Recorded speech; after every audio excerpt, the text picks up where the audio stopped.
Hi, I'm here at Nonlinear Labs today with the founder of Native Instruments and also Nonlinear Labs, Stephan Schmitt, and my old friend Manny Fernandez, who I'm sure many of you know of from his work with FM synthesis all the way back to the DX7, and of course on the C15, and what other instruments?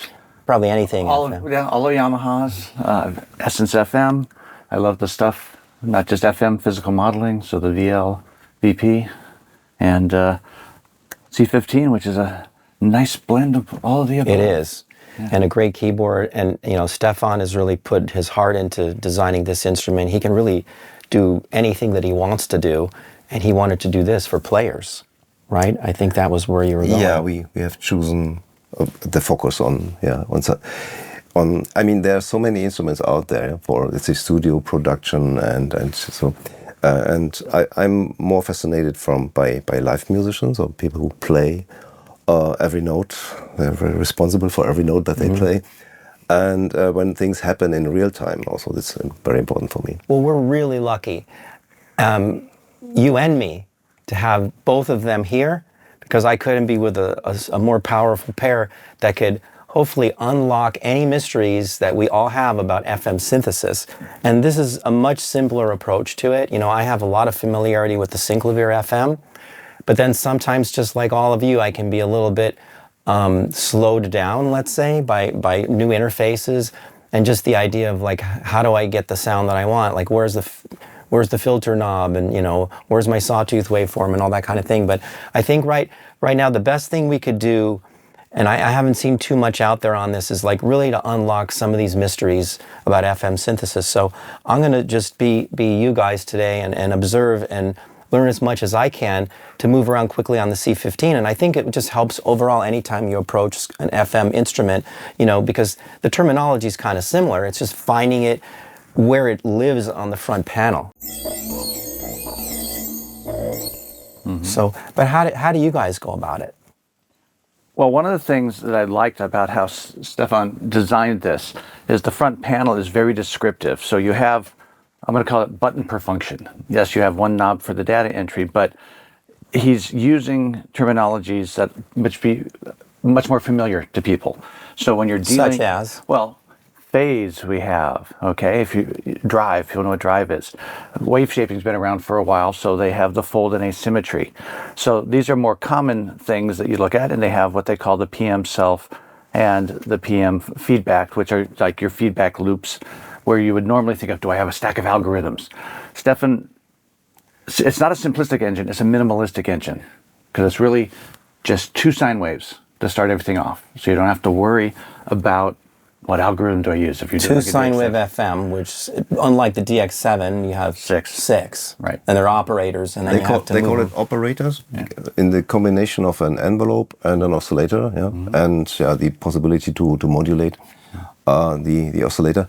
They call it operator. So if you take envelope A here and oscillator A here, so it would together they are like the operator. But again, see the terminology. It's got all your envelopes separated out, so you actually get to see the pieces that in old Yamaha-esque things were kind of hidden to everybody, which like raised the intimidation level. It's like, where do I start? Right. So he presents it very cleanly. So where do you start? Where do I start? I start with two sine waves. And you do it? Sure. So let's see. So we have oscillator A here. So again, you can tune it. That makes sense, starting with oscillator A. Yeah. So you pick your root pitch. One thing that's also nice here, he's not using scientific terms. Everything's are in chromatic steps. Okay, so you don't have to look at, you know, what's a ratio?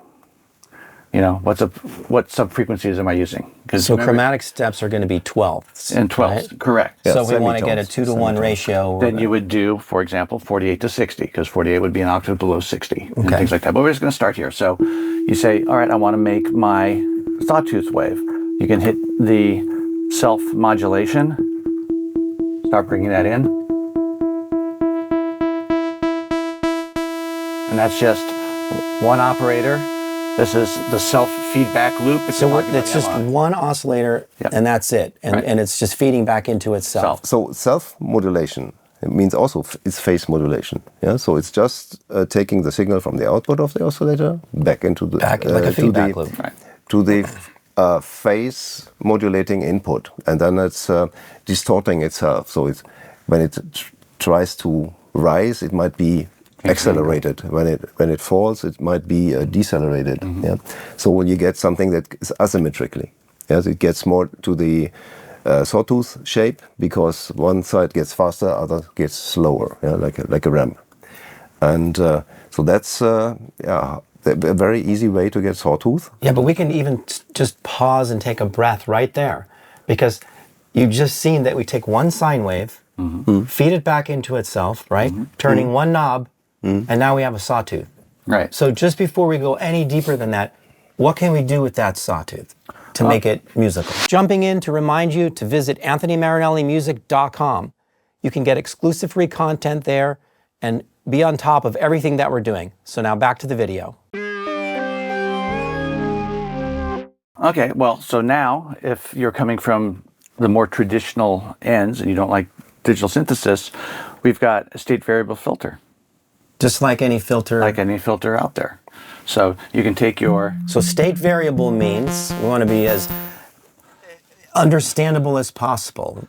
So state variable filter typically is a filter that changes from a low pass to a high pass, depending on where state it's in. So you can cut out the lows, you can cut out the highs, you get the band pass in the middle. So it's a very versatile filter. And a low pass filter is what most of us are used to. Correct. Where we cut off the highs and the lows pass. And sometimes we see a high pass filter where we cut off the lows and then you get thin sounds, right? So Correct. we can change the type of filter.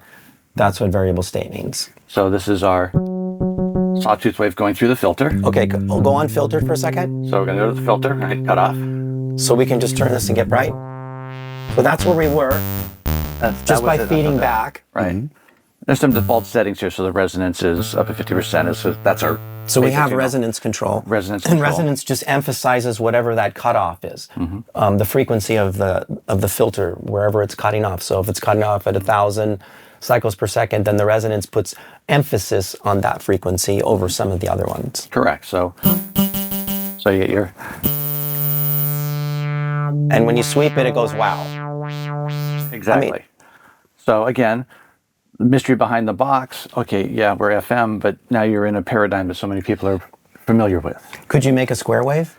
Yes, you can make a So square we're wave. just going to change the overtone series. How? Well, there are two ways that you can do it, okay? If you want to stay within a single oscillator, okay, you can do it with the wave shaper. Maybe go back, right, back here, Yeah. the oscillator. So we Turn off the PM. we can use the wave shaping, Go ahead. which is like clipping or let's say saturating the signal. So without this would be the sine wave. So, if we have This is number. saturation here and we drive it harder, Because now they're clipping the sine wave. So it starts sine like wave this, and now it's... it's saturating more and more. So you didn't use feedback at all No, in the this case? feedback was down. Oh, Actually, you just used distortion then. We used Correct. kind of a distortion here for that. This is one approach. Basically, it'd be like you just took your guitar tone that could be kind of like a sine wave, not a very bright one, and you just crank it through distortion, and then you look at the waveform, and it's going to just look like square because it's going to chop off the top, right? Exactly. And it just creates odd overtones that sound hooty, more like a square wave, with a decay, like kind of a more of like a linear decay, right? And a triangle waveform would be more of an exponential decay, but still having odd overtones.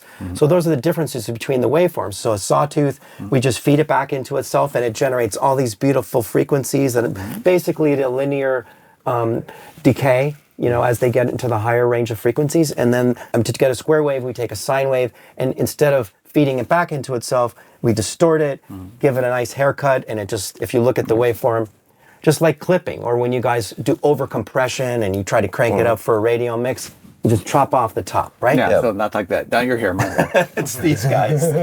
I'm a sawtooth. But what's cool about that is that you basically now have one knob, one parameter that does that in that paradigm, as opposed to in a DX7, you have to have interactions and you have to have the right ratios. This is simpler.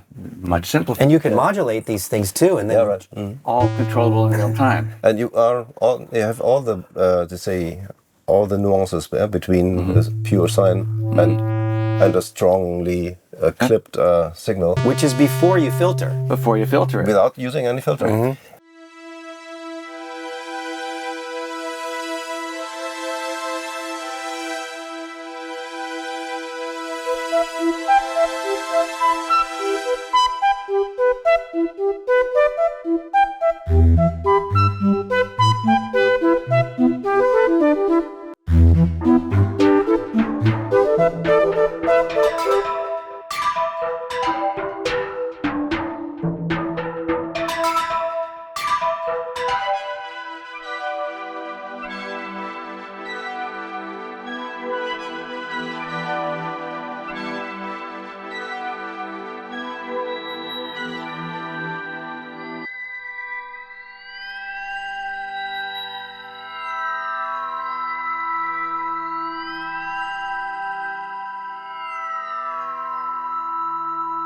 But let me show you something with a sawtooth without a filter. So that's because if you want to get a brass sound, for example, and you apply the envelope on the self-modulation. So the self-modulation is dynamic. It can get dynamic. So we have a high self-modulation. It always sounds like a sawtooth. Yeah, but if the envelope is involved, envelope A is involved, we hear that because we have a decaying envelope, it's decaying a little bit. We already hear in the beginning it's bright and then it gets darker. Play again. Yeah. And when I use an attack time, we are in the domain of brass C. And we're only using one oscillator. Right. And this is in, quote, just FM mode. We haven't used the filter at all. So this is just the DX7. We're not, or just bypassing the filter? Yeah, it's bypassed. So the filter is we have this output mixer here. We are tapping the signal from the oscillator. And you mentioned self-modulation. Is that different from feedback? On the oscillator, not. Let me answer this. Yeah. Okay. So the PM self is what you'd be familiar with as a feedback loop in any FM synthesizer that's out there. All of them, since they tend to base themselves on the Yamaha tradition, have some operator that have the feedback. That's the PM self. On Yamaha, one of the algorithms had a feedback on there. Okay. The reason why I wanted to step in here is that in addition to why you can get such complex sounds out of this instrument is because it is also a dynamic feedback setup, which is the whole second part of it, is this feedback mixer. So if this is feedback in the more traditional sense of signal flow, this is where the power of this instrument lies, is that this is Stephan. Yeah. And it takes something so simple. That's where it's so elegant. Right. So you have then feedback loops in the traditional sense that put all these various sources of it back into the engine, back through, for me, the fun part, the cone filter, because now it's the modeling part, because feedbacks in the loop with filter control is the basics of carpless, strong, and modeling. So now you have a whole different set. So there's feedback, and then there's self stuff. So would it be fair to say that in the real world, like the kind of complex sounds we hear in the real world, there actually is like that type of thing happening? There's all the time. All acoustic instruments are... They're feeding back in some way. Yeah, you get reflections on a trumpet or a flute or so. You have at least you have a resonator that is excited, and the behavior of this, let's say, of the air inside is feeding also back on the lips. Yeah. It seems like especially like a double reed instrument, like an oboe or something, it would be feeding back almost immediately because those two membranes are kind of together all the they're time. overdriving, they're going crazy, right? And this is a thing where when I truly got to understand what this instrument was about, it just like really clicked with me because of my programming, modeling synthesizers, is that all the cool sounds in nature. You always wonder, why are instruments shaped the way they are?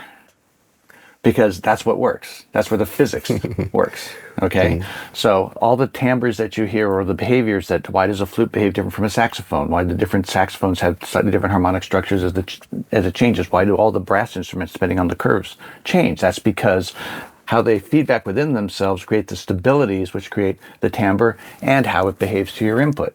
But that's within the families. But then when you just look at the general sense, there's families like in the orchestra, like the woodwind family, the string family, the brass family, the percussion family, right, which piano is part of that. They all have similarities within each family, but then the whole orchestral family has a lot of similarities that we just say they sound like acoustic instruments, whereas electronic instruments don't really automatically sound like acoustic instruments. But what you've done is found a way to get there with the electronic instruments, because you've unlocked this feedback thing where we can, because not a lot of electronic instruments so far do that in an elegant way and sort of deliver. Correct. And they don't just sound like a distorted guitar or something, you know, they're an elegant presentation of the harmonic series that are similar to what's going on in the acoustic world. Right. And it's, I mean, if you have classical, let's say, sawtooth oscillators or so, and you have maybe two of them, but they're mixed together. They might also be detuned. Okay, so you have some complexity and some beatings or so between them.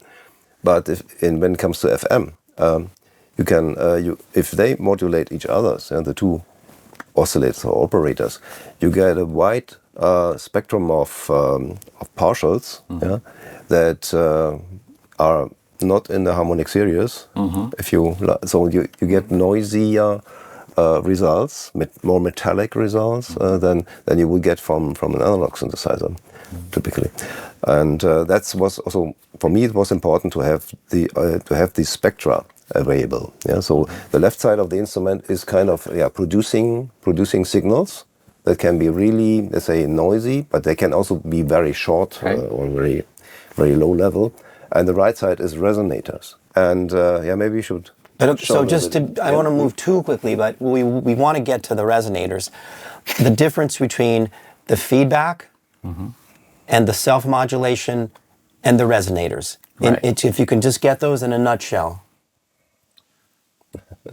I would say the self-feedback, consider it as the FM version of basic timbre control. Okay, like you saw how it sounded brighter and filter-esque without having to mess up with the filter parameters. The resonators, okay, are going to accentuate what's there based on feedback loops within, let's call it, the math domain. Is it going to create new feedback loops or just enhance the ones that are there? Brand new. Brand new, okay, good. Brand new. So this is like the acoustic thing. So like you said, this is the driver, and this is the resonator. Okay, so you have characteristics of the driver. So you mentioned double reed, single reed, brass. That's what you would use these for, because it's going to create, let's say, the driving signal. Okay, and then this portion is going to be the resonating body of it. So it's going to accentuate or eliminate or cause the behaviors of those in an acoustic manner, because it's a delay feedback. Okay, like how it resonates. Right. Like it would be the difference on a guitar, like getting the sound of the string, and then the resonators are like the cavity of the guitar, which is the resonator. Exactly. Or the shape, is that correct? Or if you take the comb filter as, let's say, like a string, I would also say the string is a resonator. And so your plectrum, or maybe if you bow a stringed instrument, that's the driver. This is the exciter. So the energy comes from your fingers through the plectrum to the string, and then the string has its own behavior. You release it. You don't drive it anymore, but it's resonating, and then it's resonating together with the body of the guitar. So there's a more complex system that is the coupled resonances. And that's still not the feedback that we make possible. So if you go to the guitar, say the electric guitar domain, then you have feedback coming from the amp, back to the string, and that's so you get enough energy to excite the string again, and so you get this sustained sounds without any plucking or so, Right.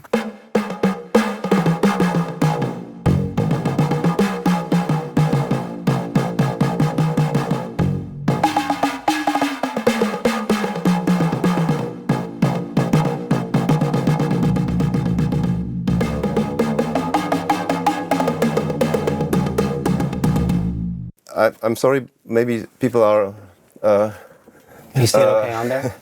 Right. are scared of such diagrams, but Let's go for it's it. quite simple. So the left side of the instrument, so like this, is oscillators, and envelopes, and here you see a feedback loop in the oscillator. Yeah, that's the first. Right, let's say, which That's is the first thing we did. first thing that we did. So get the sawtooth signals, and we have shaping, so to get more overtones and different. What is spectrum. shaping? When you ask for the square wave, we did it by shaping. By shape. Okay, so that's good. So we've illustrated that, but it sounds like then there's a few other ways of shaping, right? Correct. We can come back to those. Okay, great. And so on the right side, we have the COM filter, which is a resonator that can be tuned in the way like a string. It's the K plus strong thing is maybe the most popular example. And we have this state variable filter that we had been using with the sawtooth.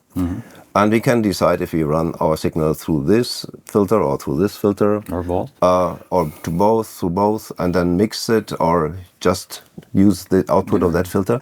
And then we have the chain of effects. And this is the output mixer, these 4 channels here. And then there is the feedback mixer, which is, let's say, opposite, up here. And we can take signals that come from the resonators or from the filters, and also from the effect section. We can take these signals and bring them back. And then you can run into self-oscillations. Of the whole thing. Of the whole thing. Now, you have enough, let's say, energy or signal amount to bring back, let's say, excitation, that you maybe in the beginning, this was excited by the oscillators. Later, it's self-exciting. You're even resonating the effects. Yeah, it's just, the effects. If you run a guitar through an amp, you run it through an amp and through a room, and then you are standing in the room with your guitar. So you are exciting the string, the amp is amplifying the thing, the speaker has its behavior, the room has a certain behavior. You have a distance, a traveling time for the, and so this is a room, with a reverb, for example. You are running, if you want, you can run signals through rooms, through flangers and whatever things, modulating or changing, and then get them back into your polyphonic structure here. So, and that's what happens with the. I mean, I have a little bit of a, let's say, revenge with the guitarists. So I'm playing in bands, and so they have the loud and expressive and dramatic, say, possibilities, with their amplified signals, and feedback is something completely fascinating since the beginning for me. And it means that there is enough energy, say, in the air to get the strings vibrating again. So a question that I could think people would ask is, with a guitar, it's like it's all analog, so the distortion is sort of unpredictable. Like when you're a guitar player, you don't really know what's going to happen exactly and when it's going to happen. And then when you hear it, you kind of respond, and you either get closer to the amp if you want more, or you get pulled back and all that. Do you have those types of anomalies that interest, like sort of you don't know what's going to happen, or is it more predictable because it's digital? The behavior gets quite complex and quite unpredictable. So if you make a few tries, you will say, "Oh, this is a surprise," and that's why we have this append function for storing presets, because you get these lucky accidents. Also. I can see that, because even just straight FM, when you start adding more, you get unpredictable, some crazy sounding things, and then with distortion, it'd be maybe more predictable if you just kept the distortion, but if you start modulating it and then running things through resonators and then, you know, doing any kind of change on there, then you're not going to know what's going on. Right. It could get it changes almost the whole it could character. almost go too out of control on you. Right. Or disappear completely. Oh, yeah, that's surprising. Yeah, well, It's funny how we discover this stuff. What was going on so simply in the world before we were trying to recreate it. yeah. Right. That's it's always. I mean, if you recreate it, you learn a lot. Yeah. If you learn and it. then you learn what you can do to maybe move it forward to the next. It's good. It's like how you study music. You start out by emulating composers. You know, you do exercises and you do studies and etudes and stuff like that. And then once you got a grasp of, okay, and now I have an understanding of it, then you can go on and create your own unique things. And I think that's probably good. That's why, you know, working with presets. But if you go back and try to understand it, that's like history, the preset. Go back, break it down, figure it out, and then you have clues for moving forward yourself. And then you can break the rules and do whatever you want to do. But if you don't really understand it, then when you break the rules, you could easily get lost. Just like traveling around, you know, without a map or something. For like guys like you and me, we spent all the years learning our vocabulary. And we can build any novel now because we have a library of letters and words that we've learned from using these systems, learning the systems, and putting them together. So we have that vocabulary to now make sound design. We should break down some sounds. We can work backwards. Yeah, we can. Because it's really more fun, right? Please excuse this quick interruption. Just reminding you to like and subscribe to our channel. It means a lot to me and my team. Now back to the video. I'd like to maybe pull up some sounds, whatever you guys choose, and try to work backwards with sticking with some of the basic building blocks we talked about, FM, feedback loops, and resonators, right? And with some change that happens with the envelope generators, right? Right. Show something that is. Does that sound like a synth? It's really amazing, right? And it's just a couple of oscillators doing this. I turned down the filters, so what we listen to is a short burst. Yeah, that comes from. Great example. Right. Great example. Yeah, and okay, there's some reverb on it, but so this is from with some experience you can say, okay, this can be useful to create a plucked sound. So realistic. So what did you just bring in? I brought in the comb filter, and the comb filter, you see the pitch comes from the comb filter. So nothing more than just starting with a short pluck and then making it ring out, right? Because that's all we're doing. Correct. Let's listen to the comb filter when it's tuned down. Oh, because it's just slow. It's a delay line, because a comb filter it's just a delay line. basically delay lines, but into ultra Just short smushed intervals. together. Yeah. Yeah. So. Up into the audio range. Right, and now it's That's incredible. no. And that's what's going on a guitar string. Right. And this is the basic car plus strong. That's incredible. Because the first thing, if somebody played that little burst attack sound for me and they said, okay, make that on your ARP 2600, the first thing I would do is scratch my head. Because it's too complicated. There's more things going on than I can accomplish, right? And then you just show me, though, this technique. You can apply this to analyze. It's a way of thinking. Yeah, That's what you unlocked. Yeah. Yeah, it's, Keep going. This is really great. I just wanted to stop and like highlight that. I mean, when it comes to the, let me start from scratch with also to get to this plucked sound. Yeah. So let's go here, default, and back to the sine wave oscillator. I make it brighter. So we've seen Without that. this, I make it shorter. I have very short envelopes. And that's here. an envelope generator. Attack, decay. Right. We have 2 decays, so just a little bit different. Sustain and release. So a little bit more control over the shape. Yeah. Okay? Yeah, but much less than the Yamaha 8. Yeah, still pretty simple. 8 parameter thing, it's about having 2 decay phases because percussive sounds, they are not so simple like 1 decay only. Yeah? There's An initial. Right. It's like there's an initial peak maybe, and then it goes slower. Yeah? And then it goes again. The world is not linear. Yeah? Yes, so in a linear world, That's why it's a nonlinear synthesizer. That's why we're at Nonlinear. yeah. So what we hear now is short burst, and if I apply this as an input, because So this is just a sawtooth that's really short. Really short. that's yeah. But maybe we can also get a bit more complex by applying a phase modulation by the second oscillator.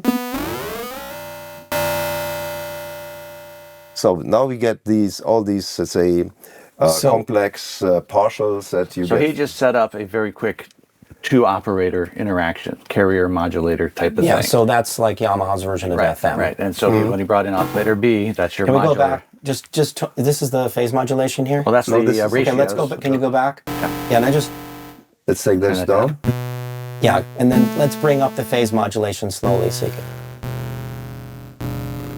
making it really complex. So it's very bright. So that's metallic two profile. oscillators now. One's modulating the Yeah, other. Yeah. I can make the second one short. Well, So the phase modulation would only happen at the beginning. in the attack phase. So now we created an attack. Right. Oh, nice. At the beginning, yeah, here, Yeah, it's yeah. complex, and then it gets back to a sine wave, yeah? Yeah. You get the little tick in there. Right. But it's not like just adding white noise. It's got some harmonic Correct. stuff to it. Correct. Yeah. Good. It's all about trying out. I mean, this needs experience and also the patience to be willing to try out. Let's try it out. Go ahead and show them what the fluctuation does. And you haven't done any resonators on No, this yet. this is basic FM right now. That is just FM. Yeah, if the money was asking for the Fluctuation. fluctuation.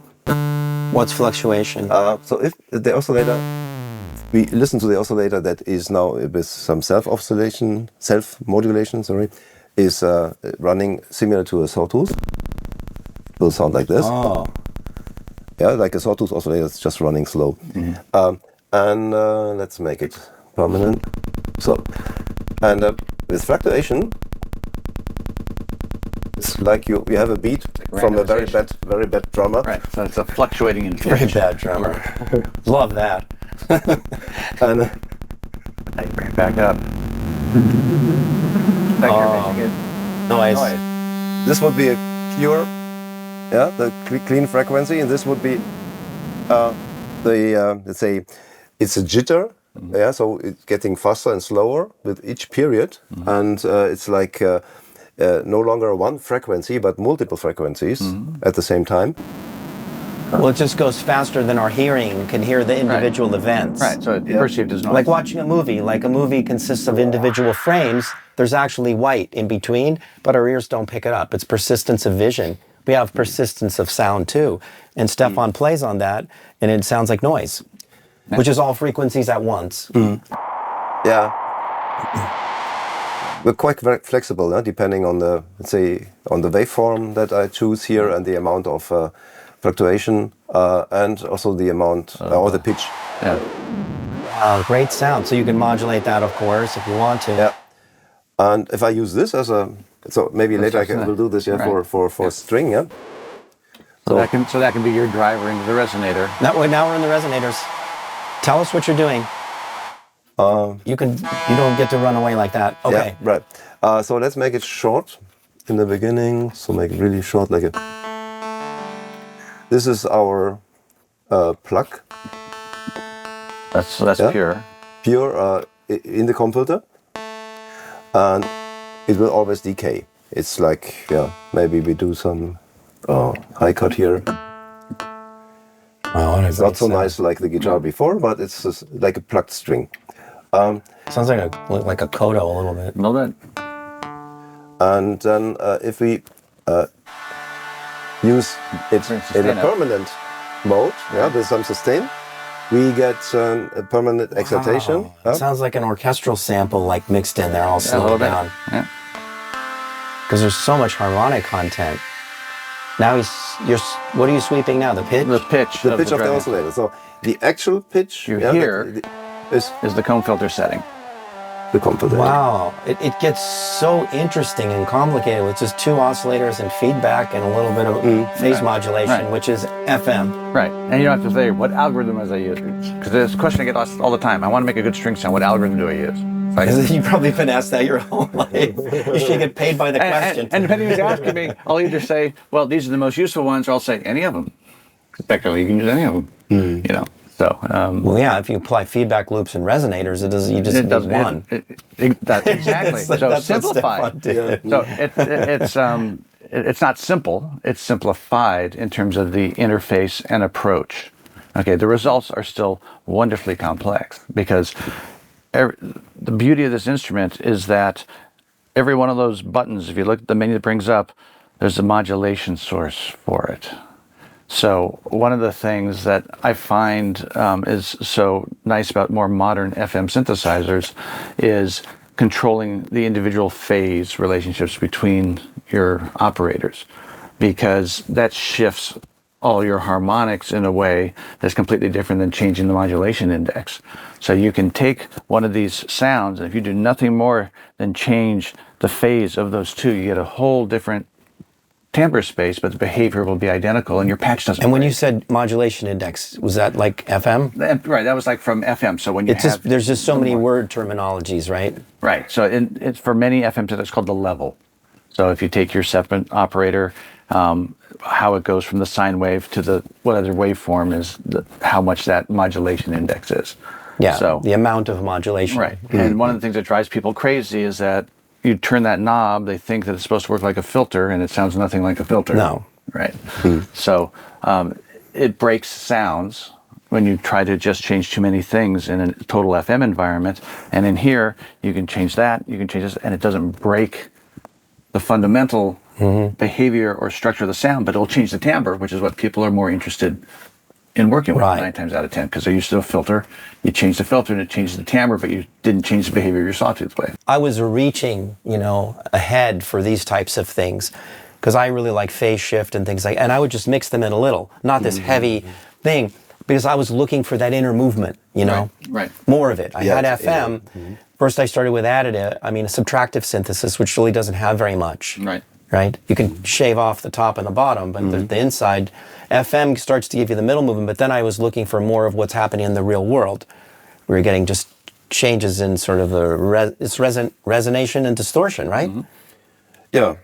The world is nonlinear, as I said before. Yeah? So it's distortion. Yeah, every nonlinearity out there is creating some sort of distortion, but it's very natural. So with the piano, if you play a piano, there's a distortion in the frame of the piano. Yeah, it's limiting in a way also. Yeah, it's reducing the dynamics. You cannot, it's not built from concrete. It's softer material. But most distortion that we know of as a musician, it's like a lion that just roars. It's not like you've come in like Siegfried and Roy or something, and you've like tamed the lion to these elegant distortions that like are more like refined instruments, because you can get like classical sounding instruments and percussion and African kinds of instruments and like acoustic type of things. Because when you hear the word distortion, most musicians think of just something very kind of raunchy, like a roaring lion, But even every membrane, if you hit a tom or so, it has a lot of distortion. A lot. It's nonlinear because you cannot extend it as much as you want. It will break. And it changes the behavior if you hit stronger. It's an extremely important talking point. Yeah. And the closer you put the mic to many of these instruments, like if you put the mic right up on a violin, it doesn't sound so beautiful. There's all kinds of rosin noise and just all kinds of garbage that's going on. Even miking woodwinds and brass, you hear spit and all this stuff, they're designed to be heard far back. But if you don't have that stuff there, when you get far back, you don't get it's a different experience. Personality. Right.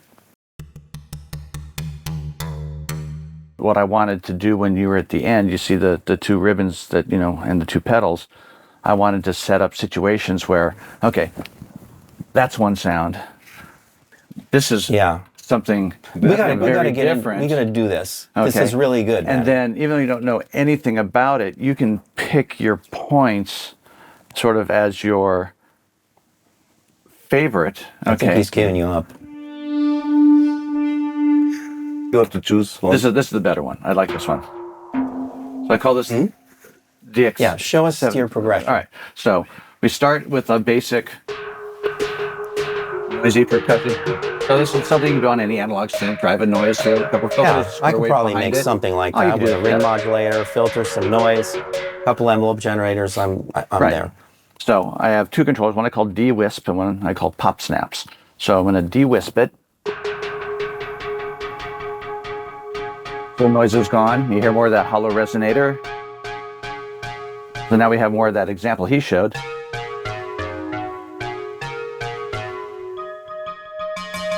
But I bring in those distortions.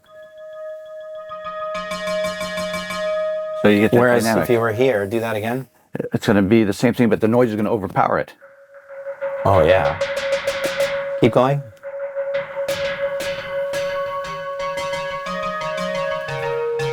Okay. Okay. So now on this one, I have to call the pop snaps. Oh, like band passing out the noise to make it like more like a finger snap. Oh. And the driver gets much more short.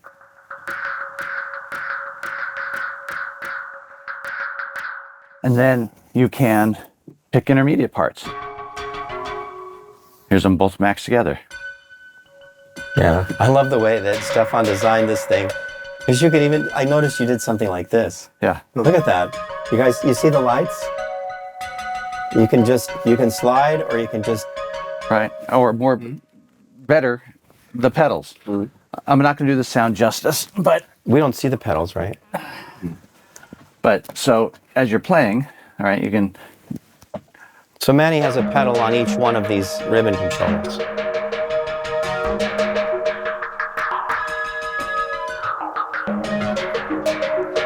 Right.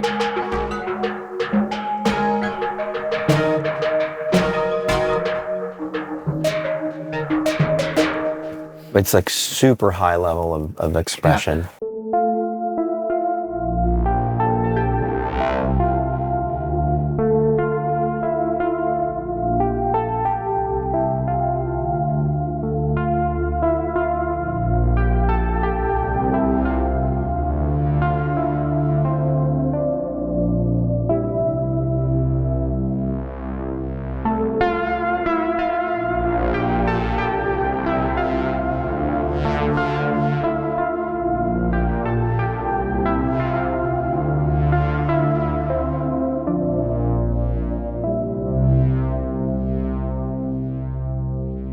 When I get into the subject of controller interaction with sound engines, okay, this is where all these differences come into play, because I'll just use a violin as an example, right? Where your bow position is, how much friction you put on the strings, okay? You can go from bowing to pits and all this kind of stuff. How do you get that input into a sound engine? So there's different philosophies of it. So things like the Hawken Continuum or the Osmos, okay? They're using a paradigm of fingers then doing continuous things from the fingers, okay? His is, the only continuous one we have is Aftertouch. The rest are auxiliary controllers. There is a significant difference in paradigm with that because there are certain, what I would call, there's certain articulations that you have to do with each one of those controllers for them to make a difference. I'll give you a prime example. Piano, string instrument, percussion instrument. You know the answer to this. It's not a string instrument, it's a percussion instrument. Yeah, Why? I said it once, earlier. The piano was in the percussion Because once family. you excite the string, you can't do anything with it, right? So if you're doing an instrument that is an excited type that typically decays on its own, this type of interface makes more sense, okay, because you're always releasing it, whatever, but I want something to do. So timpani has a pedal, right? Mm-hmm. We got a pedal, okay? But now we have it on a whole bit of families of instruments. Now you do a woodwind or an actual violin, completely different, right? Because the timbre will change as the player changes his embouchure in real time to a single note. That type of interface is more adept to an Osmos or a continuum where you have 3 dimensions that control that sound because you're shaping sustaining notes. But now, since you're playing an instrument that only has shaping with sustaining notes, that's a whole different articulation and phrasing than this. This is amazing and more organically related to the nonlinear world, the acoustic sounds and the richness. And just there's a beauty there that you can't tap into the other way. And we're all just sort of heading for the same place one way or another. If you build these modules. You could build these modules in it, but that's just not the approach they've taken, because it came from a different angle. But, one of the things that was so miraculous about Chowning discovering FM, which Yamaha turned into here, is that as weird as it is, structurally, it actually behaves non-linearly very similar to acoustic spaces anyway. So we're already starting with drivers that already have those things to begin with. Okay, because we talk about how when you turn everything up, it's like it gets brighter, but it changes internally naturally because FM just does that because the physics and the math, and so you have that advantage with that's already starting in there for you. So you can start an FM sound that has its own internal motion, like you said, we saw with the simple things we did. Then you have this whole nother level of controllable behaviors on top of it, which is why you can get something. And let's shout out to John Chowning. Chowning. Hi, John. Yes. And watch our sit down with John Chowning that's coming out soon. He talks about all this stuff. But see, we're all seeking to just get more personality into electronic music. Right. That's it. And we're still doing that, right? And this instrument allows for the player's personality to shine through. Absolutely. Can we just do a few more sounds? Because I think as quickly where we go from sound to breakdown, sound to breakdown.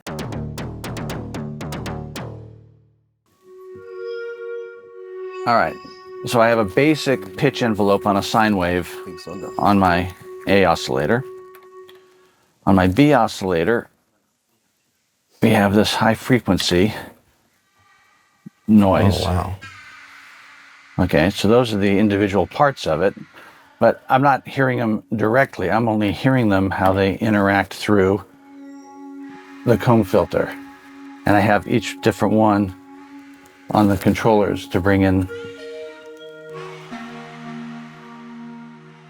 the parts of them. Sounds really natural. And then I have aftertouch to bring in the amount of self-modulation on the sine wave to get here. It's very sine wave. Then it's. But if you go in here and then just change. So we talked about the feedback. And there's delays and there's feedback. So I call this whale song because when I hit the controllers in a certain spot, I hit it into that stability. So these are some of the unpredictable stuff. There's unpredictable stuff. And then when you find them, you can put them on. So I can get my little humpback whale pod. But it's like you're getting multiple layers of, like you're playing a keyboard against whale sounds, but you're doing it all at the same time. But if we take out that aspect of it, that behavior is gone in the individual pieces. Because I don't have that feedback loop accentuating those harmonics. Yeah. So they become very holistic things. Because that's what's driving the comb filter. But the actual sound is this output where I have all the feedback interactions. So where I can have my modulations give me my... Right. Wow, that's a good one.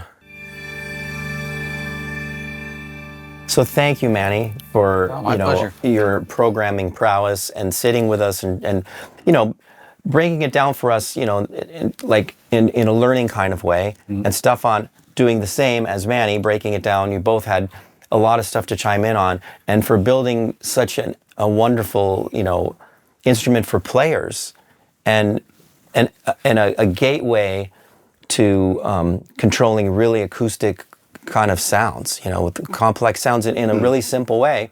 And I hope today I'm going to get my courage up to go into, it's just a new interface for me, because I do have experience with FM, to go in and start building sounds and performing and being, because when I hear it, I'm so inspired to be able to get behind playing sounds that do all this kind of stuff. It's quite amazing. It makes it so fun and engaging. Yeah. Please remember to like and subscribe to the channel. It means a lot to us, as you know, and we love hearing from all of you, and want to bring this kind of information to you, in our kind of way where it's like, you're along with us for the ride. So till next time, see you then.